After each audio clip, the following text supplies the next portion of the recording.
మనకు కాశ్మీర్లోని పహల్గామ్ ప్రాంతంలో ఉగ్రవాదులు గత 4 రోజుల కిందట ఉగ్రవాదులు 4 మెంబర్స్ నలుగురు కూడా దాంట్లో చొరబడి అక్కడ ఎవరైతే పర్యాటకులు మన దేశ పర్యాటకులు అక్కడ పోయారో వాళ్ళపైన కాల్పులు జరపడం జరిగింది.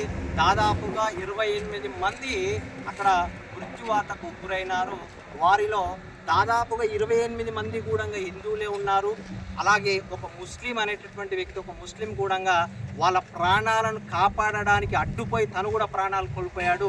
వీళ్ళందరికీ మన గ్రామం తరపున, మన దేశం తరపున ఒక నివాళులు అర్పిస్తూ, అదేవిధంగా వాస్తవానికి పాకిస్తాన్ ఇది కావాలనేటువంటి చేసినటువంటి కుట్ర. దేనికంటే ఒకసారి పర్యాటకులు వస్తే పర్యాటకులను కాల్చి చంపితే అది నిజంగా కావాలనే ఎందుకంటే మన దేశం సమైక్యంగా ఉంది. సమైక్యంగా దేశంలో ఈ మత కలహాలను సృష్టించి మనము మిగతా కాశ్మీర్ ప్రాంతాన్ని కూడా ఆక్రమించుకోవాలి. భయాందోళనకు గురి చేస్తే ఇంకెప్పుడు కూడా ప్రయాణికులు ఇక్కడికి రారు. అప్పుడు ఏమవుతుంది, అక్కడ ఉపాధి అనేది కోల్పోతారు.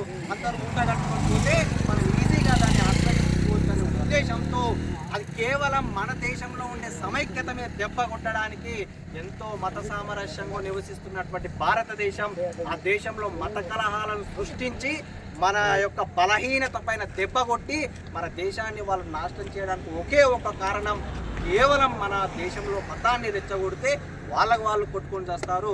హ్యాపీగా మనం ఇంకా కొన్ని ప్రాంతాలను ఆక్రమించుకోవచ్చనే కపట బుద్ధితో చేసినటువంటి చర్యగా ఇది యావత్ భారతదేశం కూడా ఖండిస్తుంది. ఓకే, సో ఇంతటితో నా చిన్న ఉపన్యాసాన్ని ముగిస్తున్నాను. జై హింద్, జై భారత్, జై తెలంగాణ.